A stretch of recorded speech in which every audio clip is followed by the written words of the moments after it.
Hi ನಮಸ್ತೆ ಎಲ್ರಿಗೂ, ಹೇಗಿದ್ದೀರಾ? ವೆಲ್ಕಮ್ ಟು ಮನಸ್ಸು ಯೂಟ್ಯೂಬ್ ಚಾನಲ್. ಮನಸ್ಸು ಯೂಟ್ಯೂಬ್ ಚಾನಲ್ನ ಮತ್ತೊಂದು ವಿಡಿಯೋಗೆ ಸ್ವಾಗತ.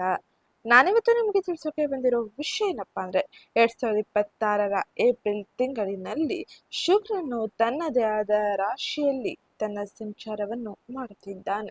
ಇದರ ಜೊತೆಗೆ ಸೂರ್ಯ ಮೇಷ ರಾಶಿಯಲ್ಲಿ, ಬುಧ ಮೀನ ರಾಶಿಯಲ್ಲಿ, ಹಾಗೆ ಇನ್ನಿತರ ಗ್ರಹಗಳ ಸಂಚಾರದ ಪರಿಣಾಮವು ಕುಂಭ ರಾಶಿಗೆ ಸೇರಿದ ವ್ಯಕ್ತಿಗಳಿಗೆ ಪ್ರಸ್ತುತ ಸಮಯದ ಗ್ರಹ ಗೋಚರ ಫಲಿತಾಂಶದಿಂದಾಗಿ ಕುಂಭ ರಾಶಿಗೆ ಸೇರಿದ ವ್ಯಕ್ತಿಗಳು ಯಾವ ರೀತಿಯ ಬದಲಾವಣೆಯನ್ನು ಯಾವ ಕ್ಷೇತ್ರದಲ್ಲಿ ನೋಡಲಿದ್ದಾರೆ, ಯಾವ ರೀತಿಯ ಎಚ್ಚರಿಕೆಯನ್ನು ನೀವು ಈ ಸಮಯದಲ್ಲಿ ವಹಿಸಬೇಕು ಎಂಬುದನ್ನ ಇವತ್ತಿನ ವಿಡಿಯೋದಲ್ಲಿ ವಿವರವಾಗಿ ತಿಳಿಯೋಣ. ಇದರ ಜೊತೆಗೆ ನೀವು ಈ ಸಮಯದಲ್ಲಿ ಮಾಡಬೇಕಾದ ಕೆಲ ಸರಳ ಜ್ಯೋತಿಷ್ಯ ಪರಿಹಾರವನ್ನು ಕೂಡ ಸೂಚಿಸಲಾಗಿರಲಿದೆ. ಹಾಗಾಗಿ ಇಲ್ಲಿಂದ ಕೊನೆವರೆಗೂ ವಿಡಿಯೋನ ಸ್ಕಿಪ್ ಮಾಡಲೇ ನೋಡಿ. ಹಾಗೆ ಯಾರಿನ್ನೂ ಚಾನಲ್ಗೆ ಸಬ್ಸ್ಕ್ರೈಬ್ ಮಾಡ್ಕೊಂಡಿಲ್ಲ, ಚಾನಲ್ಗೆ ಸಬ್ಸ್ಕ್ರೈಬ್ ಮಾಡ್ಕೊಳ್ಳಿ. ವಿಡಿಯೋಗೊಂದು ಲೈಕ್ ಮಾಡೋದನ್ನ ಮರಿಬೇಡಿ. ಜೊತೆಗೆ ಇವತ್ತಿನ ವಿಡಿಯೋ ಕಮೆಂಟ್ ಬಾಕ್ಸಲ್ಲಿ ಓಂ ಶುಕ್ರಾದಿತ್ಯಾಯ ನಮಃ, ಮಹಾಲಕ್ಷ್ಮೀ ನಮಃ ಎಂಬ ಕಮೆಂಟ್ ಮಾಡಿ. ಶುಕ್ರನು ವೃಷಭ ರಾಶಿಯಲ್ಲಿ ತನ್ನದೇ ರಾಶಿಯಲ್ಲಿ ಸಂಚರಿಸುವ ಪರಿಣಾಮದಿಂದಾಗಿ ಕುಂಭ ರಾಶಿಗೆ ಸೇರಿದ ಜನರು ಅನೇಕ ರೀತಿಯ ಬದಲಾವಣೆಯನ್ನು ನಿರೀಕ್ಷಿಸಬಹುದು. ಸೌಂದರ್ಯ ಮತ್ತು ಸಂಪತ್ತಿನ ಸೂಚಕನಾದ ಶುಕ್ರನು ಒಂದು ನಿರ್ದಿಷ್ಟ ಮಧ್ಯಂತರದ ನಂತರದಲ್ಲಿ ರಾಶಿ ಚಕ್ರ ಬದಲಾವಣೆಯನ್ನು ಮಾಡಲಿದ್ದಾನೆ. ಈ ಘಟನೆ 12 ರಾಶಿಯವರ ಜೀವನದಲ್ಲೂ ಕೂಡ ಕಂಡುಬರಲಿದೆ. ಪ್ರಸ್ತುತ ಮೇಷ ರಾಶಿಯಿಂದ ವೃಷಭ ರಾಶಿಯನ್ನು ಪ್ರವೇಶಿಸಿರುವ ಶುಕ್ರನಿಂದಾಗಿ ಕುಂಭ ರಾಶಿಗೆ ಸೇರಿದ ವ್ಯಕ್ತಿಗಳು ಅನೇಕ ರೀತಿಯ ಬದಲಾವಣೆಯನ್ನು, ಅನುಕೂಲದ ವಾತಾವರಣವನ್ನು ಪಡೆಯಲಿದ್ದಾರೆ. ವೃತ್ತಿಪರ ಕ್ಷೇತ್ರದಲ್ಲಿ ನಿಮ್ಮ ಕಠಿಣ ಪರಿಶ್ರಮವನ್ನು ಪ್ರಶಂಸಿಸಲಿದ್ದಾರೆ. ಶುಕ್ರನ ಅನುಗ್ರಹದಿಂದಾಗಿ ನೀವು ನಿಮ್ಮ ಮೇಲಾಧಿಕಾರಿಗಳಿಂದ ಪ್ರಶಂಸೆಯನ್ನು ಪಡೆಯಲಿದ್ದೀರಿ. ನಿಮ್ಮ ಕಠಿಣ ಪರಿಶ್ರಮಕ್ಕೆ ತಕ್ಕ ಮನ್ನಣೆ ಸಿಗಲಿದೆ. ನಿಮ್ಮ ವೃತ್ತಿಪರ ಮನ್ನಣೆ ನಿಮಗೆ ಅತ್ಯುತ್ತಮವಾದ ಅವಕಾಶಗಳನ್ನು ತಂದುಕೊಡಲಿದೆ. ಆಸ್ತಿ ಅಥವಾ ರಿಯಲ್ ಎಸ್ಟೇಟ್ಗೆ ಸಂಬಂಧಿಸಿದ ವ್ಯವಹಾರವನ್ನು ಮಾಡುತ್ತಿರುವ ಕುಂಭ ರಾಶಿಗೆ ಸೇರಿದ ವ್ಯಕ್ತಿಗಳು ಆರ್ಥಿಕ ಲಾಭವನ್ನು ಈ ಸಮಯದಲ್ಲಿ ಅಧಿಕವಾಗಿ ಪಡೆಯಲಿದ್ದಾರೆ. ಹಾಗೆ ವೈಯಕ್ತಿಕ ಸಂಬಂಧಗಳಿಗೆ ಸಂಬಂಧಿಸಿದಂತೆ ಕುಟುಂಬದ ಸದಸ್ಯರೊಂದಿಗೆ ನಿಮ್ಮ ಸಂಬಂಧವು ಬಾಂಧವ್ಯವು ಬಲಗೊಳ್ಳಲಿದೆ. ವೈಯಕ್ತಿಕ ಜೀವನದಲ್ಲಿ ಸಂತೋಷ ಸಾಮರಸ್ಯ ಹೆಚ್ಚಾಗಲಿದೆ. ನಿಮ್ಮ ಕುಟುಂಬದೊಂದಿಗಿನ ಹೆಚ್ಚು ಗುಣಮಟ್ಟದ ಸಮಯವನ್ನು ಕಳೆಯಲು ನಿಮಗೆ ಅವಕಾಶಗಳು ಸಿಗಲಿದೆ. ಒಟ್ಟಾರೆಯಾಗಿ ಶುಕ್ರನು ವೃಷಭ ರಾಶಿಯಲ್ಲಿ ತನ್ನ ಸಂಚಾರವನ್ನು ಮಾಡುವುದರಿಂದಾಗಿ ಅತ್ಯಂತ ಹೆಚ್ಚಿನ ಶುಭ ಫಲಿತಾಂಶವನ್ನು, ಬದಲಾವಣೆಯನ್ನು ಹಾಗೆ ಆರ್ಥಿಕ ಲಾಭವನ್ನು ನೀವು ಈ ಪ್ರಸ್ತುತ ಸಮಯದಲ್ಲಿ ಕಾಣಬಹುದಾಗಿರಲಿದೆ. ಇನ್ನ ಮುಂದಿನದಾಗಿ ಮೇಷ ರಾಶಿಯಲ್ಲಿ ಸೂರ್ಯನ ಸಂಚಾರದ ಪರಿಣಾಮ ಕುಂಭ ರಾಶಿಯವರ ಜೀವನದಲ್ಲಿ ಹೇಗಿರಲಿದೆ ಎಂದು ನೋಡೋಣ. ಕುಂಭ ರಾಶಿಯವರಿಗೆ ಸೂರ್ಯನ ಸಂಚಾರದ ಪರಿಣಾಮ ಅನೇಕ ರೀತಿಯ ಬದಲಾವಣೆಯನ್ನು ಸೂಚಿಸಲಿದೆ. ಕುಂಭ ರಾಶಿಗೆ ಸೂರ್ಯನ ಈ ರಾಶಿ ಸಂಚಾರವು 3ನೇ ಮನೆಯಲ್ಲಿ ಇರಲಿದೆ. ಸೂರ್ಯನು ನಿಮ್ಮ ಜಾತಕದ 7ನೇ ಮನೆ ಅಧಿಪತಿಯಾಗಿದ್ದಾನೆ. ಈ ಸಂಚಾರವು ನಿಮ್ಮ ಧೈರ್ಯ, ಶೌರ್ಯ ಮತ್ತು ಪ್ರಯತ್ನಗಳಿಗೆ ಹೊಸ ದಿಕ್ಕನ್ನು ನೀಡುತ್ತದೆ. ವೈಯಕ್ತಿಕ ಜೀವನದ ವಿಷಯದಲ್ಲಿ ಈ ಸಮಯವು ಪ್ರಗತಿ ಮತ್ತು ಅಭಿವೃದ್ಧಿಯನ್ನು ಸೂಚಿಸುತ್ತದೆ. ಆದರೆ ವೈಯಕ್ತಿಕ ಜೀವನದಲ್ಲಿ ಕೆಲವು ಏರಿಳಿತಗಳನ್ನು ನೀವು ಕಾಣಲಿದ್ದೀರಿ. ಸೂರ್ಯನು ಮೇಷರಾಶಿಯಲ್ಲಿ ತನ್ನ ಸಂಚಾರವನ್ನು ಮಾಡುವ ಸಮಯದಲ್ಲಿ ನಿಮ್ಮ ಮಾತು ಮತ್ತು ಸಂಗಾತಿಯ ನಡುವೆ ಭಾವನಾತ್ಮಕ ಭಿನ್ನಾಭಿಪ್ರಾಯಗಳು ಅಥವಾ ಅಹಂಕಾರದ ಘರ್ಷಣೆಗಳು ಉಂಟಾಗಬಹುದು. ಇದು ಪರಸ್ಪರ ಅರ್ಥ ಮಾಡಿಕೊಳ್ಳಲು ಕಷ್ಟಕರವಾಗಿರಲಿದೆ. ಅಂದಾಗ್ಯೂ ಅದೃಷ್ಟ ಇಬ್ಬರಿಗೂ ಅನುಕೂಲಕರವಾಗಿರಲಿದೆ. ಹಾಗೆ ಈ ಸಂಚಾರವು ಹಣಕಾಸಿನ ವಿಷಯದಲ್ಲಿ ಸಾಕಷ್ಟು ಯಶಸ್ಸನ್ನು ತಂದುಕೊಂಡಿದೆ. ನಿಮ್ಮ ಪ್ರಯತ್ನಗಳು ಫಲ ನೀಡಲಿದೆ. ಹಾಗೆ ನಿಮ್ಮ ಸಂಗಾತಿಯ ಅದೃಷ್ಟವು ನಿಮಗೆ ಪ್ರಗತಿಗೆ ಸಹಕಾರಿಯಾಗಿರಲಿದೆ. ಇದು ಅಂತಿಮವಾಗಿ ನಿಮ್ಮಿಬ್ಬರ ನಡುವೆ ಉತ್ಸಾಹ ಮತ್ತು ಸಮತೋಲನವನ್ನು ಕಾಪಾಡಲು ಸಹಕಾರಿಯಾಗಿರಲಿದೆ. ಹಾಗೆ ಈ ಸಂಚಾರದ ಸಮಯದಲ್ಲಿ ಸಣ್ಣ ಪ್ರಯಾಣಗಳನ್ನು ಕೂಡ ನೀವು ಮಾಡಲಿದ್ದೀರಿ.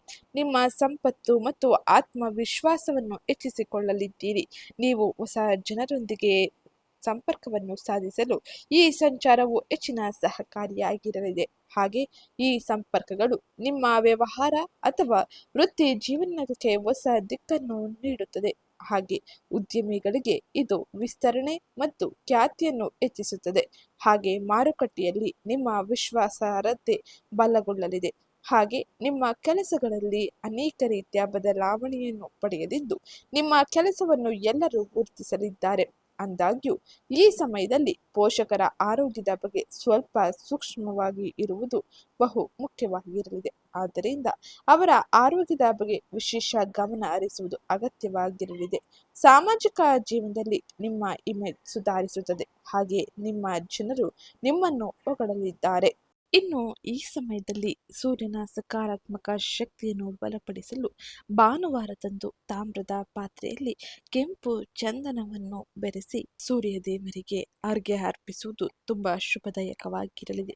ಈ ಪರಿಹಾರವು ದಾಂಪತ್ಯ ಜೀವನದಲ್ಲಿ ಸಮತೋಲನ ಮತ್ತು ಕೆಲಸದ ಸ್ಥಳದಲ್ಲಿ ಯಶಸ್ಸನ್ನು ತರಲು ಸಹಕಾರಿಯಾಗಿರಲಿದೆ. ಇನ್ನ ಬುಧನ ಸಂಚಾರದ ಪರಿಣಾಮ ಹೇಗಿರಲಿದೆ ಎಂದು ನೋಡೋಣ. ಬುಧ ಮೀನ ರಾಶಿಯಲ್ಲಿ ತನ್ನ ಸಂಚಾರವನ್ನು ಏಪ್ರಿಲ್ 30ರವರೆಗೂ ಮಾಡಲಿದ್ದಾನೆ. ಅಲ್ಲಿಯವರೆಗೂ ನೀವು ಅನೇಕ ರೀತಿಯ ಬದಲಾವಣೆಯನ್ನು ಕೂಡ ನಿರೀಕ್ಷಿಸಬಹುದಾಗಿರಲಿದೆ. ಬುಧನು ವೇಗವಾಗಿ ಚಲಿಸುವ ಗ್ರಹವೆಂದು ಪರಿಗಣಿಸಲಾಗುತ್ತದೆ. ಇದು ನಮ್ಮ ಅರಿವಿನ ಸಾಮರ್ಥ್ಯಗಳು ಹಾಗೆ ನಮ್ಮ ಸಂವಹನ ಶೈಲಿ ಮತ್ತು ನಮ್ಮ ವ್ಯವಹಾರವನ್ನು ನಿಯಂತ್ರಿಸುತ್ತದೆ.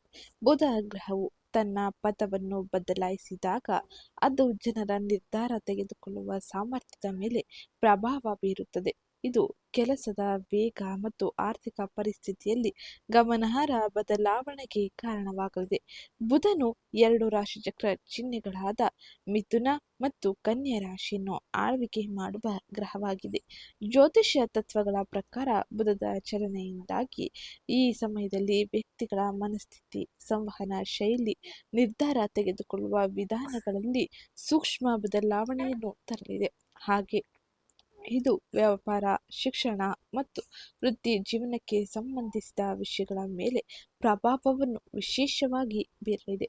ಹಾಗಾಗಿ ಕುಂಭ ರಾಶಿಯಲ್ಲಿ ಜನಿಸುವವರಿಗೆ ಈ ಸಂಚಾರವು ಅನುಕೂಲಕರವಾಗಿರಲಿದೆ. ಏಕೆಂದರೆ ಬುಧನು ನಿಮ್ಮ ರಾಶಿಗೆ ಹೋಲಿಸಿದರೆ ಸಂಪತ್ತು ಮತ್ತು ಮಾತಿನ ಮನೆಗೆ ಸಾಗಲಿದ್ದಾನೆ. ಪರಿಣಾಮವಾಗಿ ಈ ಅವಧಿಯಲ್ಲಿ ಹಠಾತ್ ಆರ್ಥಿಕ ಲಾಭದ ಅವಕಾಶಗಳು ಸಿಗಲಿದೆ. ಹಾಗೆ ವ್ಯವಹಾರಗಳಲ್ಲಿ ನೀವು ಹೊಸ ಯೋಜನೆಗಳನ್ನು ಪಡೆದುಕೊಳ್ಳಲಿದ್ದೀರಿ. ಆದಾಯದಲ್ಲಿ ಹೆಚ್ಚಳದ ಸೂಚನೆ ಇರಲಿದೆ. ಇದಲ್ಲದೆ ಕುಟುಂಬದಲ್ಲಿ ಶಾಂತಿ, ಸಾಮರಸ್ಯ ಮೇಲುಗೈ ಸಾಧಿಸಲಿದೆ. ಹಾಗೆ ನೀವು ನಿಮ್ಮ ಮಹತ್ವದ ಯೋಜನೆಗಳನ್ನು ಹಾಗೆ ನಿಮ್ಮ ಪ್ರಯತ್ನಗಳಲ್ಲಿ ಯಶಸ್ಸನ್ನು ಸಾಧಿಸಲು ಅನೇಕ ರೀತಿಯ ಅವಕಾಶಗಳು ನಿಮ್ಮನ್ನು ಹುಡುಕಿ ಬರಲಿದೆ. ಈ ಸಮಯದಲ್ಲಿ ನಿಮ್ಮ ಮಾತು ಹೆಚ್ಚು ಪ್ರಭಾವಶಾಲಿಯಾಗಿರಲಿದೆ. ಜೊತೆಗೆ ತಾರ್ಕಿಕ ಕೌಶಲ್ಯಗಳು ತೀಕ್ಷ್ಣವಾಗಿರಲಿದೆ. ಕುಂಭ ರಾಶಿಯವರಿಗೆ ಬುಧನ ಸಂಚಾರ ಶುಭದಾಯಕವಾಗಿರಲಿದೆ. ಇನ್ನು ಮುಂದಿನದ್ದಾಗಿ ಗುರುವಿನ ಸಂಚಾರ ಹೇಗಿರಲಿದೆ ಎಂದು ನೋಡೋಣ. ಮಿಥುನ ರಾಶಿಯಲ್ಲಿ ಗುರುವಿನ ಸಂಚಾರದಿಂದಾಗಿ ಅನೇಕ ರೀತಿಯ ಬದಲಾವಣೆಯನ್ನು ನೀವು ಕಾಣಬಹುದಾಗಿರಲಿದೆ. ಗುರು ಗ್ರಹ ನವಗ್ರಹಗಳಲ್ಲಿ ಅತ್ಯಂತ ಹೆಚ್ಚಿನ ಶುಭ ಫಲಿತಾಂಶವನ್ನು ನೀಡುವ ಗ್ರಹವಾಗಿದೆ. ಇದು ಸುಖ, ಸಂಪತ್ತು ಹಾಗೆ ಇನ್ನಿತರ ಉತ್ತಮ ಅವಕಾಶಗಳ ಜೊತೆಗೆ ಜೀವನದಲ್ಲಿ ಬದಲಾವಣೆಯನ್ನು ತರುವ ಗ್ರಹವಾಗಿದ್ದು, ಜಾತಕದಲ್ಲಿ ಗುರುವಿನ ಸ್ಥಾನ ಬಲವಾಗಿದ್ದರೆ ಅಂಥವರು ಶಿಕ್ಷಣ, ಸಾಮಾಜಿಕ ಗೌರವ, ಸಂಪತ್ತು, ಸೌಕರ್ಯ, ಕುಟುಂಬದಲ್ಲಿ ಅನೇಕ ರೀತಿಯ ಬದಲಾವಣೆ, ವೃತ್ತಿಯಲ್ಲಿ ಪ್ರಗತಿಯಲ್ಲಿ ಯಾವುದೇ ರೀತಿಯ ಕೊರತೆಯನ್ನು ನೋಡುವುದಿಲ್ಲ. ಅಂದಾಗ್ಯೂ ಈ ಪ್ರಸ್ತುತ ಸಮಯದಲ್ಲಿ ಮಿಥುನ ರಾಶಿಯಲ್ಲಿ ಗುರುವಿನ ಸಂಚಾರದ ಪರಿಣಾಮ ಕುಂಭ ರಾಶಿಯವರಿಗೆ ಯಾವ ರೀತಿಯ ಬದಲಾವಣೆಯನ್ನು ತರಲಿದೆ ಎಂದು ನೋಡೋಣ. ಕುಂಭ ರಾಶಿಯ 5ನೇ ಮನೆಯಲ್ಲಿ ಗುರು ನೇರ ಸಂಚಾರ ಮಾಡಲಿದ್ದಾನೆ. ಗುರುವಿನ ನೇರ ಸಂಚಾರದಿಂದಾಗಿ ಕುಂಭ ರಾಶಿಯವರಿಗೆ ಸಾಕಷ್ಟು ಹಣ ಗಳಿಕೆಯ ಅವಕಾಶಗಳು ಸಿಗಲಿದೆ. ವೃತ್ತಿಪರ ಬೆಳವಣಿಗೆಯನ್ನು ನೀವು ಕಾಣಲಿದ್ದೀರಿ. ಗುರುದೇವನ ಆಶೀರ್ವಾದದಿಂದಾಗಿ ಸಮಾಜದಲ್ಲಿ ಗೌರವ ಹೆಚ್ಚಾಗಲಿದೆ. ಹಾಗೆ ನೀವು ಅನೇಕ ಪ್ರಮುಖ ಕಾರ್ಯಗಳನ್ನು ಯಶಸ್ವಿಯಾಗಿ ಪೂರ್ಣಗೊಳಿಸಲಿದ್ದೀರಿ. ವಿದೇಶ ಪ್ರವಾಸಗಳನ್ನು ಕೈಗೊಳ್ಳುವ ಅವಕಾಶ ಸಿಗಲಿದೆ. ಅವಿವಾಹಿತರಿಗೆ ವಿವಾಹದ ಭಾಗ್ಯ ಸಿಗಲಿದ್ದು ಉತ್ತಮ ಬಾಳ ಸಂಗಾತಿಯ ಆಯ್ಕೆ ಮಾಡಿಕೊಳ್ಳಲಿದ್ದೀರಿ. ಕುಂಭ ರಾಶಿಯವರಿಗೆ ಇದು ಅತ್ಯಂತ ಹೆಚ್ಚಿನ ಶುಭದಾಯಕವಾದ ಸಮಯವಾಗಿರಲಿದೆ. ಇನ್ನು ಕುಂಭ ರಾಶಿಯಲ್ಲಿ ರಾಹುವಿನ ಸಂಚಾರದ ಪರಿಣಾಮ ಹೇಗಿರಲಿದೆ ಎಂದು ನೋಡೋಣ. ರಾಹು ಕುಂಭ ರಾಶಿಯವರಿಗೆ ಅತ್ಯಂತ ಹೆಚ್ಚಿನ ಬದಲಾವಣೆಗಳನ್ನು ತರಬಹುದು. ಏಕೆಂದರೆ ಕುಂಭ ರಾಶಿಯಲ್ಲಿ ಈ ಪ್ರಸ್ತುತ ಸಮಯದಲ್ಲಿ ರಾಹುವಿನ ಸಂಚಾರ ಇರಲಿದೆ. ಅದು ನಿಮ್ಮ 12ನೇ ಮನೆಗೆ ಚಲಿಸಿದಾಗ ಇದು ಸಕಾರಾತ್ಮಕ ಮತ್ತು ಸವಾಲಿನ ಫಲಿತಾಂಶವನ್ನು ತರುತ್ತದೆ. ಸಕಾರಾತ್ಮಕ ಫಲಿತಾಂಶವನ್ನು ನೋಡುವುದಾದರೆ ಈ ಸ್ಥಾನವು ನಿಮಗೆ ವಿದೇಶ ಪ್ರಯಾಣ ಅಥವಾ ಸ್ಥಳಾಂತರಕ್ಕೆ ಸಂಬಂಧಿಸಿದ ಅವಕಾಶಗಳನ್ನು ನೀಡಬಹುದು. ನೀವು ಬಹಳ ಸಮಯದಿಂದ ವಿದೇಶಕ್ಕೆ ಹೋಗಲು ಕಾಯುತ್ತಿದ್ದರೆ ನಿಮ್ಮ ಆಸೆ ಈಗ ಈಡೇರಲಿದೆ. ಹಾಗೆ ವಿದೇಶ ಪ್ರಯಾಣ ಅಥವಾ ನಿಯೋಜನೆಗಳ ಕುರಿತು ನೀವು ಪ್ರಮುಖ ಸುದ್ದಿ ಅಥವಾ ದೃಢ ಕಾರಣಗಳನ್ನು ಪಡೆಯಲಿದ್ದೀರಿ. ಹಾಗೆ ಈ ಸಮಯದಲ್ಲಿ ನಕಾರಾತ್ಮಕ ಬದಿಗೆ ಹೇಳುವುದಾದರೆ ನಿಮ್ಮ ವೆಚ್ಚಗಳು ಇದ್ದಕ್ಕಿದ್ದಂತೆ ಮತ್ತು ಗಮನಾರ್ಹವಾಗಿ ಹೆಚ್ಚಾಗಲಿದೆ.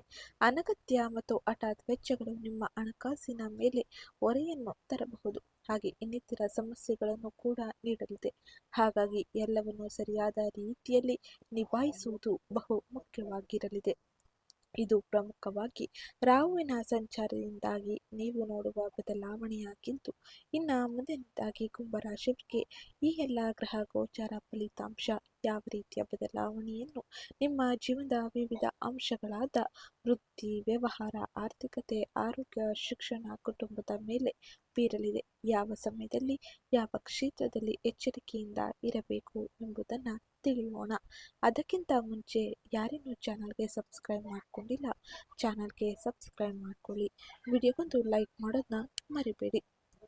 ಉದ್ಯೋಗ ಮತ್ತು ವೃತ್ತಿ ಕ್ಷೇತ್ರಕ್ಕೆ ಸಂಬಂಧಿಸಿದಂತೆ ನಿಮ್ಮ 10ನೇ ಮನೆ ಅಧಿಪತಿ ವೃತ್ತಿ ಕಾರಕ ಮಂಗಳನು ನಿಮ್ಮ ಲಗ್ನಾಧಿಪತಿ ಶನಿಯೊಂದಿಗೆ ಸೇರಿದ್ದಾನೆ. ಅಂದರೆ ಮೀನ ರಾಶಿಯಲ್ಲಿ ತನ್ನ ಸಂಚಾರವನ್ನು ಮಾಡುತ್ತಿದ್ದಾನೆ.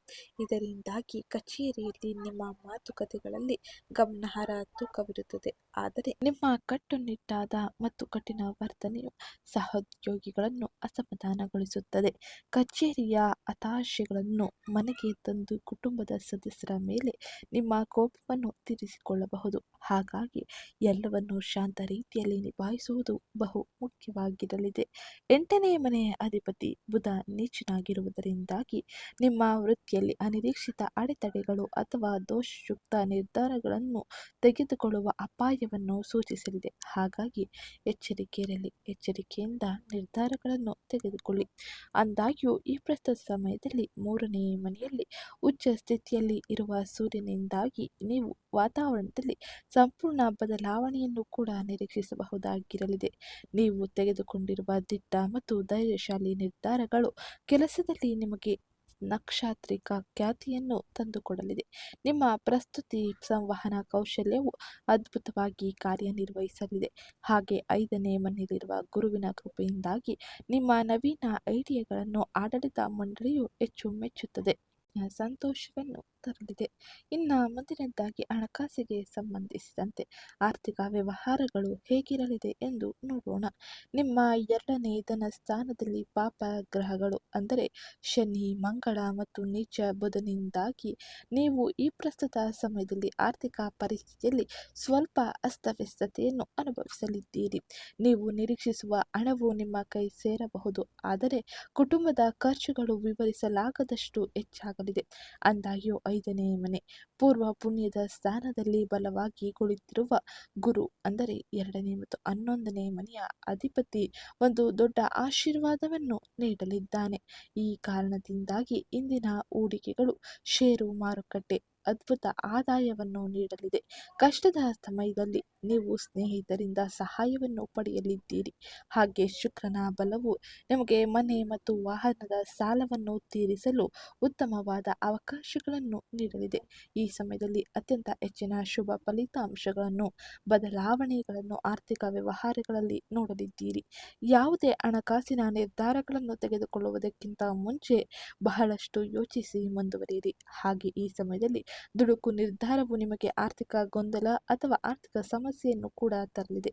ಎಚ್ಚರಿಕೆಯೊಂದಿಗೆ ಮುಂದುವರೆದರೆ ಆಗುವ ಅನೇಕ ರೀತಿಯ ಆರ್ಥಿಕ ನಷ್ಟಗಳನ್ನು ಕೂಡ ತಡೆಯಬಹುದಾಗಿರಲಿದೆ. ಇದು ಆರ್ಥಿಕವಾಗಿ ಪ್ರಮುಖವಾಗಿ ನೀವು ಈ ಪ್ರಸ್ತುತ ಸಮಯದಲ್ಲಿ ನೋಡುವ ಬದಲಾವಣೆಯಾಗಿರಲಿದೆ. ಇನ್ನು ಮುಂದಿನದಾಗಿ ಆರೋಗ್ಯಕ್ಕೆ ಸಂಬಂಧಿಸಿದಂತೆ ಕುಂಭ ರಾಶಿಗೆ ಸೇರಿದ ವ್ಯಕ್ತಿಗಳಿಗೆ ಯಾವ ಪ್ರಮುಖ ಬದಲಾವಣೆ ಆಗಲಿದೆ ಎಂದು ನೋಡೋಣ. ಅದಕ್ಕಿಂತ ಮುಂಚೆ ಯಾರೇನು ಚಾನಲ್ಗೆ ಸಬ್ಸ್ಕ್ರೈಬ್ ಮಾಡ್ಕೊಂಡಿಲ್ಲ, ಚಾನಲ್ಗೆ ಸಬ್ಸ್ಕ್ರೈಬ್ ಮಾಡ್ಕೊಳ್ಳಿ. ವಿಡಿಯೋಗೊಂದು ಲೈಕ್ ಮಾಡೋದನ್ನ ಮರಿಬೇಡಿ. ಆರೋಗ್ಯಕ್ಕೆ ಸಂಬಂಧಿಸಿದಂತೆ ನಿಮ್ಮ ಲಗ್ನದಲ್ಲಿ ರಾಹುವಿನ ಸಂಚಾರವು ಮಾನಸಿಕ ಆತಂಕ ಮತ್ತು ಗೊಂದಲವನ್ನು ನಿಮಗೆ ತಂದುಕೊಡಲಿದೆ. ಹಾಗಾಗಿ ಈ ಸಮಯದಲ್ಲಿ ನೀವು ಒಂದಿಷ್ಟು ಯೋಗ, ಧ್ಯಾನದಂತಹ ಚಟುವಟಿಕೆಗಳನ್ನು ಅಳವಡಿಸಿಕೊಳ್ಳುವುದು ಬಹು ಮುಖ್ಯವಾಗಿರಲಿದೆ. ನಿಮ್ಮ ಎರಡನೇ ಮನೆಯಲ್ಲಿ ಮಂಗಳ ಮತ್ತು ಶನಿಯ ಪ್ರಭಾವದಿಂದಾಗಿ ನೀವು ಮುಖ್ಯವಾಗಿ ಅಲ್ಲಿನ ಸಮಸ್ಯೆಗಳು, ಗಂಟಲು ನೋವು ಅಥವಾ ಕಣ್ಣಿನ ಸಮಸ್ಯೆಗಳಿಂದ ತೊಂದರೆಗೆ ಒಳಗಾಗಲಿದ್ದೀರಿ. ವಾಹನಗಳನ್ನು ಚಲನೆ ಮಾಡುವಾಗ ತೀವ್ರ ಎಚ್ಚರಿಕೆ ಅತಿ ಅಗತ್ಯವಾಗಿರಲಿದೆ. ಸೂರ್ಯನು ಈ ಪ್ರಸ್ತುತ ಸಮಯದಲ್ಲಿ ಮೂರನೇ ಮನೆಯಲ್ಲಿ ಪ್ರಬಲವಾದ ಶಕ್ತಿಯನ್ನು ಪಡೆದಾಗ ನಿಮ್ಮ ಎಲ್ಲ ಆಂತರಿಕ ಭಯಗಳು ಮಾಯವಾಗಲಿದೆ. ಹಾಗೆ ಇದು ನಿಮಗೆ ಉತ್ತಮ ರೀತಿಯ ಬದಲಾವಣೆಯನ್ನು ಕೂಡ ತರಲಿದೆ. ನೀವು ಯಾವುದೇ ಕಾಯಿಲೆಯಿಂದ ಬಳಲುತ್ತಿದ್ದರೂ ಧೈರ್ಯದಿಂದ ಎದುರಿಸುವ ಶಕ್ತಿಯನ್ನು ಸೂರ್ಯನು ನಿಮಗೆ ನೀಡಲಿದ್ದಾನೆ. ಹಾಗೆ ಈ ಸಮಯದಲ್ಲಿ ನಾಲ್ಕನೇ ಮನೆಯಲ್ಲಿ ಶುಕ್ರನ ಸಂಚಾರವು ನಿಮಗೆ ಶಾಂತಿಯುತ ನಿದ್ರೆ ಮತ್ತು ಮಾನಸಿಕ ಪುನರುಜ್ಜೀವನವನ್ನು ನೀಡುತ್ತದೆ. ಒಟ್ಟಾರೆಯಾಗಿ ಈ ಪ್ರಸ್ತುತ ಸಮಯದಲ್ಲಿ ಶುಕ್ರ ಮತ್ತು ಸೂರ್ಯನ ಸಂಚಾರದ ಪರಿಣಾಮದಿಂದಾಗಿ ಅತ್ಯಂತ ಹೆಚ್ಚಿನ ಶುಭ ಫಲಿತಾಂಶವನ್ನು ನೀವು ನಿರೀಕ್ಷಿಸಬಹುದಾಗಿರಲಿದೆ. ಹಾಗೆ ಬದಲಾವಣೆಯು ಕೂಡ ಉತ್ತಮ ರೀತಿಯಲ್ಲಿ ಆಗಲಿದೆ. ಇನ್ನು ಮುಂದಿನದ್ದಾಗಿ ಕುಟುಂಬ, ವೈಯಕ್ತಿಕ ಸಂಬಂಧಗಳು ಹೇಗಿರಲಿದೆ? ಈ ಸಮಯದಲ್ಲಿ ಸಂಬಂಧಗಳಿಗೆ ಸಂಬಂಧಿಸಿದಂತೆ ಯಾವ ರೀತಿಯ ಎಚ್ಚರಿಕೆ ಕ್ರಮವನ್ನು ವಹಿಸಬೇಕು ಎಂಬುದನ್ನು ಈಗ ತಿಳಿಯೋಣ. ಎರಡನೇ ಮನೆ ಕುಟುಂಬದ ಸ್ಥಾನದಲ್ಲಿರುವ ಪಾಪ ಗ್ರಹಗಳು ನಿಮ್ಮ ಮಾತುಗಳಲ್ಲಿ ಕಠಿಣತೆಯನ್ನು ಹೆಚ್ಚಿಸುತ್ತದೆ. ಕುಟುಂಬದ ಸದಸ್ಯರೊಂದಿಗೆ, ವಿಶೇಷವಾಗಿ ನಿಮ್ಮ ಜೀವನ ಸಂಗಾತಿಯೊಂದಿಗೆ ಸಣ್ಣ ಪುಟ್ಟ ವಿಷಯಗಳಲ್ಲಿ ತೀವ್ರವಾದ ವಾದವನ್ನು ನೋಡಲಿದ್ದೀರಿ. ಹಾಗೆ ಈ ಪ್ರಸ್ತುತ ಸಮಯದಲ್ಲಿ ನಿಮ್ಮ ಮಾತುಗಳನ್ನು ನಿಯಂತ್ರಣದಲ್ಲಿ ಇಟ್ಟುಕೊಂಡರೆ ಅತ್ಯಂತ ಹೆಚ್ಚಿನ ಬದಲಾವಣೆಯನ್ನು ನೀವು ಕಾಣಬಹುದಾಗಿರಲಿದೆ. ಈ ಸಮಯದಲ್ಲಿ ಆಗುವ ಅನೇಕ ರೀತಿಯ ತೊಂದರೆಗಳನ್ನು ಕೂಡ ತಪ್ಪಿಸಲು ಇದು ಸಹಕಾರಿಯಾಗಿರಲಿದೆ. ಹಾಗೆ ನಾಲ್ಕನೇ ಮನೆಯಲ್ಲಿ ಕೌಟುಂಬಿಕ ಸುಖದ ಅಧಿಪತಿ ಶುಕ್ರನು ತನ್ನ ಸ್ವಂತ ರಾಶಿಯಲ್ಲಿ ತನ್ನ ಸಂಚಾರವನ್ನು ಮಾಡುವುದರಿಂದಾಗಿ ನಿಮ್ಮ ಮನೆಯ ವಾತಾವರಣವನ್ನು ಸಂಪೂರ್ಣವಾಗಿ ಪರಿವರ್ತಿಸಲು ಅವಕಾಶಗಳನ್ನು ನೀಡಲಿದ್ದಾನೆ. ಇಂದಿನ ಎಲ್ಲ ಜಗಳಗಳನ್ನು ಕಡಿಮೆ ಮಾಡುತ್ತಾನೆ. ಹಾಗೆ ಮನೆಯಲ್ಲಿ ಶಾಂತಿ ಮತ್ತು ಸಂತೋಷವನ್ನು ಮರಳಿ ಪಡೆದುಕೊಳ್ಳುವಂತೆ ಮಾಡಲಿದ್ದಾನೆ. ಇದರಿಂದಾಗಿ ನೀವು ಅತ್ಯಂತ ಹೆಚ್ಚಿನ ನೆಮ್ಮದಿಯ ವಾತಾವರಣವನ್ನು ಕುಟುಂಬದ ಕ್ಷೇತ್ರದಲ್ಲಿ ಶುಕ್ರನ ಅನುಗ್ರಹದಿಂದಾಗಿ ಪಡೆಯಲಿದ್ದೀರಿ. ಹಾಗೆ ಐದನೇ ಮನೆಯಲ್ಲಿರುವ ಗುರುವಿಗೆ ಧನ್ಯವಾದಗಳು. ನಿಮ್ಮ ಮಕ್ಕಳ ಅಭಿವೃದ್ಧಿಯನ್ನು ಹೊಂದುವಂತೆ ಮಾಡಲಿದ್ದಾನೆ. ಅವರ ನಡವಳಿಕೆಯು ನಿಮಗೆ ಹೆಮ್ಮೆಯನ್ನು ತಂದುಕೊಡಲಿದೆ. ಹಾಗೆ ಕುಟುಂಬದ ಸಂತೋಷಕ್ಕೆ ಮಕ್ಕಳು ಕೂಡ ಕಾರಣವಾಗಲಿದ್ದಾರೆ. ಒಟ್ಟಾರೆಯಾಗಿ ಕೌಟುಂಬಿಕ ವಿಷಯಗಳಲ್ಲಿ ಅನೇಕ ರೀತಿಯ ಬದಲಾವಣೆಯನ್ನು ಶುಭ ಗ್ರಹಗಳಿಂದಾಗಿ ನೀವು ಪಡೆಯಲಿದ್ದೀರಿ. ಇದು ಪ್ರಮುಖವಾಗಿ ಈ ಪ್ರಸ್ತುತ ಸಮಯದ ಗ್ರಹ ಗೋಚರ ಫಲಿತಾಂಶದಿಂದಾಗಿ ನೀವು ನೋಡುವ ಬದಲಾವಣೆಯಾಗಿದ್ದು, ಇನ್ನು ಮುಂದಿನದ್ದಾಗಿ ವ್ಯಾಪಾರ, ವ್ಯವಹಾರ, ಉದ್ಯೋಗವನ್ನು ಮಾಡುತ್ತಿರುವ ಕುಂಭರಾಶಿಗೆ ಸೇರಿದ ವ್ಯಕ್ತಿಗಳು ಯಾವ ರೀತಿಯ ಬದಲಾವಣೆಯನ್ನು ಯಾವ ಸಮಯದಲ್ಲಿ ನೋಡಲಿದ್ದಾರೆ ಎಂದು ನೋಡೋಣ. ಈ ಪ್ರಸ್ತುತ ಸಮಯದಲ್ಲಿ ವ್ಯಾಪಾರ ಮಾಲೀಕರಿಗೆ ಭವ್ಯವಾದ ಯಶಸ್ಸು ತಂದುಕೊಡಲಿದೆ. ಈ ಸಮಯದಲ್ಲಿ ಏಳನೇ ಮನೆ ಅಧಿಪತಿ ವ್ಯಾಪಾರ ಕಾರಕ ಸೂರ್ಯನು ಮೂರನೇ ಮನೆಯಲ್ಲಿ ಪರಾಕ್ರಮ ಮತ್ತು ಸಂವಹನದ ಮನೆಯಲ್ಲಿ ಉಚ್ಚ ಸ್ಥಿತಿಯಲ್ಲಿ ಇರುವುದರಿಂದಾಗಿ ವ್ಯಾಪಾರ ವಿಸ್ತರಣೆಗೆ ಸುವರ್ಣ ಅವಕಾಶ ಸಿಗಲಿದೆ. ವಿಶೇಷವಾಗಿ ಮಾರ್ಕೆಟಿಂಗ್, ಡಿಜಿಟಲ್ ಮೀಡಿಯಾ ಏಜೆನ್ಸಿಗಳು ಹಾಗೆ ಪ್ರಯಾಣ ಸಂಬಂಧಿತ ವ್ಯವಹಾರದಲ್ಲಿ ಇರುವವರಿಗೆ ಕಣ್ಣು ಕೋರೈಸುವ ಲಾಭ ಸಿಗಲಿದೆ. ಅಂದಾಗ್ಯೂ ಏಳನೇ ಮನೆಯಲ್ಲಿ ಕೇತುವಿನ ಸಂಚಾರದಿಂದಾಗಿ ನಿಮ್ಮ ವ್ಯಾಪಾರ ಪಾಲುದಾರರೊಂದಿಗೆ ಸಾಂದರ್ಭಿಕ ಸಂವಹನ ಅಂತರ ಇರಲಿದೆ ಅಥವಾ ಈ ಸಮಯದಲ್ಲಿ ತಪ್ಪು ಗ್ರಹಿಕೆಗಳು ಉಂಟಾಗಬಹುದು. ಕುರುಡಾಗಿ ಅವರ ಮೇಲೆ ಅವಲಂಬಿತರಾಗುವುದರ ಬದಲು ನೀವು ಸ್ವಂತ ನಿರ್ಧಾರಗಳನ್ನು ತೆಗೆದುಕೊಳ್ಳುವುದು ಉತ್ತಮವಾಗಿರಲಿದೆ. ಹಾಗೆ ಯೋಗಕಾರಕನಾದ ಶುಕ್ರ ತನ್ನ ಸ್ವಂತ ರಾಶಿಯಲ್ಲಿ ತನ್ನ ಸಂಚಾರವನ್ನು ಮಾಡುವುದರಿಂದಾಗಿ ಈ ಪ್ರಸ್ತುತ ಸಮಯದಲ್ಲಿ ರಿಯಲ್ ಎಸ್ಟೇಟ್ ಅಥವಾ ಆಟೋಮೊಬೈಲ್ ವಲಯಗಳಲ್ಲಿ ಅಸಾಧಾರಣ ಲಾಭವನ್ನು ಪ್ರಯೋಜನವನ್ನು ಪಡೆಯಬಹುದಾಗಿರಲಿದೆ.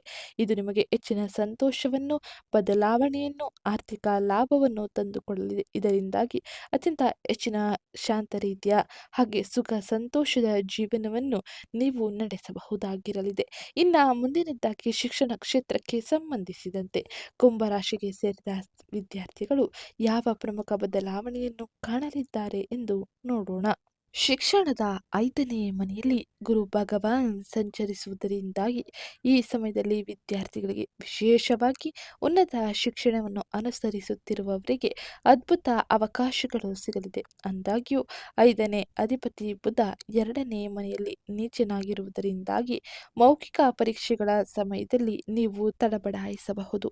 ಆದರೆ ಈ ಪ್ರಸ್ತುತ ಸಮಯದಲ್ಲಿ ಸೂರ್ಯನ ಸಂಚಾರದ ಪರಿಣಾಮ ನಿಮಗೆ ಬಲವನ್ನು ನೀಡಲಿದೆ. ಹಾಗಾಗಿ ನಿಮ್ಮ ಪ್ರಸ್ತುತಿ ಕೌಶಲ್ಯಗಳು ಗಮನಾರ್ಹವಾಗಿ ಸುಧಾರಿಸಲಿದೆ. ಹಾಗೆ ನೀವು ಸ್ಪರ್ಧಾತ್ಮಕ ಪರೀಕ್ಷೆಗಳಲ್ಲಿ ಸುಲಭವಾಗಿ ಯಶಸ್ಸನ್ನು ಸಾಧಿಸಲಿದ್ದೀರಿ. ಇದು ಶಿಕ್ಷಣ ಕ್ಷೇತ್ರಕ್ಕೆ ಸಂಬಂಧಿಸಿದಂತೆ ಪ್ರಮುಖವಾಗಿ ನೀವು ನೋಡುವ ಬದಲಾವಣೆಯಾಗಿದ್ದು, ಈ ಎಲ್ಲ ಗ್ರಹ ಗೋಚಾರ ಫಲಿತಾಂಶದಿಂದಾಗಿ ನಿಮ್ಮ ಜೀವನದ ವಿವಿಧ ಅಂಶಗಳಲ್ಲಿ ಈ ಎಲ್ಲ ಬದಲಾವಣೆಯನ್ನು ನೀವು ಕಾಣಬಹುದಾಗಿರಲಿದೆ. ಹಾಗಾದರೆ ಈ ಸಮಯದಲ್ಲಿ ಕೆಲ ಸರಳ ಜ್ಯೋತಿಷ್ಯ ಪರಿಹಾರವನ್ನು ನೀವು ಅನುಸರಿಸಬೇಕಾಗಲು ಕಾರಣ ಏನು? ಹಾಗೆ ಯಾವ ರೀತಿಯ ಜ್ಯೋತಿಷ್ಯ ಪರಿಹಾರವನ್ನು ನೀವು ಅನುಸರಿಸಬೇಕು ಎಂಬುದನ್ನು ತಿಳಿಯೋಣ. ಅದಕ್ಕಿಂತ ಮುಂಚೆ ಯಾರೇನೂ ಚಾನಲ್ಗೆ ಸಬ್ಸ್ಕ್ರೈಬ್ ಮಾಡ್ಕೊಂಡಿಲ್ಲ, ಚಾನಲ್ಗೆ ಸಬ್ಸ್ಕ್ರೈಬ್ ಮಾಡ್ಕೊಳ್ಳಿ. ವಿಡಿಯೋಗೊಂದು ಲೈಕ್ ಮಾಡೋದನ್ನ ಮರಿಬೇಡಿ. ನಿಮ್ಮ 2ನೇ ಮನೆಯಲ್ಲಿರುವ ಮಂಗಳ ಶನಿ ಮತ್ತು ನೀಚ ಬುಧ ದೋಷವನ್ನು ಮಾತು ಮತ್ತು ಕೌಟುಂಬಿಕ ತೊಂದರೆಗಳನ್ನು ಹೋಗಲಾಡಿಸಲು ಹಾಗೆ ಉಚ್ಚ ಸೂರ್ಯ ಮತ್ತು ಯೋಗಕಾರಕ ಶುಕ್ರನ ಆಶೀರ್ವಾದವನ್ನು ಪಡೆಯಲು ಈ ಸರಳ ಜ್ಯೋತಿಷ್ಯ ಪರಿಹಾರವನ್ನು ಅಭ್ಯಾಸ ಮಾಡಿ. ಮೊದಲನೇ ಸರಳ ಜ್ಯೋತಿಷ್ಯ ಪರಿಹಾರವೇನೆಂದರೆ ಹನುಮಂತನ ಆರಾಧನೆ. ಶನಿಯ ಸಾಡೆ ಸಾತಿಯ ಅಂತಿಮ ಹಂತ ಮತ್ತು ನಿಮ್ಮ 2ನೇ ಮನೆಯಲ್ಲಿರುವ ಮಂಗಳ ದೋಷವನ್ನು ತಗ್ಗಿಸಲು ಪ್ರತಿ ಮಂಗಳವಾರ ಮತ್ತು ಶನಿವಾರ ಹನುಮಾನ್ ಚಾಲೀಸವನ್ನು ಓದುವುದು ಅಥವಾ ಆಲಿಸುವುದು ಉತ್ತಮವಾಗಿರಲಿದೆ. ಇದರಿಂದಾಗಿ ಇದು ಕೌಟುಂಬಿಕ ಜಗಳಗಳನ್ನು ನಿಲ್ಲಿಸುತ್ತದೆ ಹಾಗೆ ಆರ್ಥಿಕ ಸ್ಥಿರತೆಯನ್ನು ತಂದುಕೊಡಲಿದೆ. ಇನ್ನು 2ನೇದಾಗಿ ಲಕ್ಷ್ಮಿ ಗಣಪತಿ ಆರಾಧನೆ. ವಾಕ್ಸ್ಥಾನದಲ್ಲಿರುವ ಬುಧ ನೀಚನಾಗಿರುವುದರಿಂದಾಗಿ ಬುಧವಾರದಂದು ಗರಿಕೆ ಹುಲ್ಲಿನೊಂದಿಗೆ ಗಣೇಶನನ್ನು ಪೂಜಿಸಿ. ಇದು ಸಂವಹನವನ್ನು ಸುಧಾರಿಸುತ್ತದೆ ಹಾಗೆ ನಿಮ್ಮ ನಿರ್ಧಾರಗಳನ್ನು ಉತ್ತಮ ಫಲಿತಾಂಶಗಳ ಕಡೆಗೆ ಕೊಂಡೊಯ್ಯಲಿದೆ. ಇನ್ನು 3ನೇದಾಗಿ ಕೊನೆಯದಾಗಿ ರಾಹುವಿನ ಶಾಂತಿ. ನಿಮ್ಮ ಲಗ್ನದಲ್ಲಿ ರಾಹುವಿನಿಂದಾಗಿ ಉಂಟಾಗುವ ಮಾನಸಿಕ ಆತಂಕವನ್ನು ಕಡಿಮೆ ಮಾಡಲು ಪ್ರತಿದಿನ ದುರ್ಗಾದೇವಿಯ ಪೂಜೆಯನ್ನು ಮಾಡುವುದು ಹಾಗೆ ಪಕ್ಷಿಗಳಿಗೆ ಕಾಳುಗಳನ್ನು ತಿನ್ನಿಸುವುದು ಉತ್ತಮವಾಗಿರಲಿದೆ. ಇದರಿಂದಾಗಿ ಅತ್ಯಂತ ಹೆಚ್ಚಿನ ಸಕಾರಾತ್ಮಕ ಬದಲಾವಣೆಯನ್ನು ನೀವು ನಿಮ್ಮ ಜೀವನದ ವಿವಿಧ ಕ್ಷೇತ್ರಗಳಲ್ಲಿ ನೋಡಲು ಸಾಧ್ಯವಾಗಲಿದೆ. ಇದು ಇವತ್ತಿನ ವಿಡಿಯೋ ಆಗಿತ್ತು. ವಿಡಿಯೋ ಇಷ್ಟ ಆಗಿದ್ದಲ್ಲಿ ವಿಡಿಯೋಗೊಂದು ಲೈಕ್ ಮಾಡಿ, ಚಾನಲ್ಗೆ ಸಬ್ಸ್ಕ್ರೈಬ್ ಮಾಡ್ಕೊಳ್ಳೋದನ್ನ ಮರಿಬೇಡಿ. ಹಾಗೆ ನಿಮ್ಮ ಕೆಲ ಸರಳ ಪ್ರಶ್ನೆಗಳಿಗೆ ಉತ್ತರವನ್ನು ನೀಡಲಾಗುತ್ತದೆ. ಹಾಗೆ ನಿಮ್ಮ ಪ್ರಶ್ನೆಗಳನ್ನು ಕೂಡ ನೀವು ಕೇಳಬಹುದಾಗಿದ್ದು, ಮುಂದಿನ ವಿಡಿಯೋದಲ್ಲಿ ನಿಮ್ಮ ಕೆಲ ಸರಳ ಪ್ರಶ್ನೆಗಳನ್ನು ಉತ್ತರಿಸಲಾಗಿರುತ್ತದೆ. ಹಾಗೆ ಈ ವಿಡಿಯೋ ಕಮೆಂಟ್ ಬಾಕ್ಸಲ್ಲಿ ಓಂ ಶುಕ್ರಾದಿತ್ಯಾಯ ನಮಃ, ಮಹಾಲಕ್ಷ್ಮೀ ನಮಃ ಎಂಬ ಕಮೆಂಟ್ ಮಾಡಿ. ಶುಕ್ರ ಮತ್ತು ಮಹಾಲಕ್ಷ್ಮಿಯ ಅನುಗ್ರಹ ನಿಮಗೆ ಅತ್ಯಂತ ಹೆಚ್ಚಿನ ಸಕಾರಾತ್ಮಕ ಬದಲಾವಣೆಯನ್ನು ತರುವುದರ ಜೊತೆಗೆ ಆರ್ಥಿಕ ಬೆಂಬಲವನ್ನು ನೀಡಲಿದೆ ಹಾಗೂ ಅನೇಕ ರೀತಿಯ ಆರ್ಥಿಕ ನಷ್ಟಗಳನ್ನು ತಡೆಯಲು ಇದು ಹೆಚ್ಚಿನ ಸಹಕಾರಿಯಾಗಿರಲಿದೆ. ಹಾಗಾಗಿ ಓಂ ಮಹಾಲಕ್ಷ್ಮೀ ನಮಃ ಎಂಬ ಕಮೆಂಟ್ ಮಾಡಿ. ಸಿಗ್ತೀನಿ ನೆಕ್ಸ್ಟ್ ವಿಡಿಯೋದಲ್ಲಿ.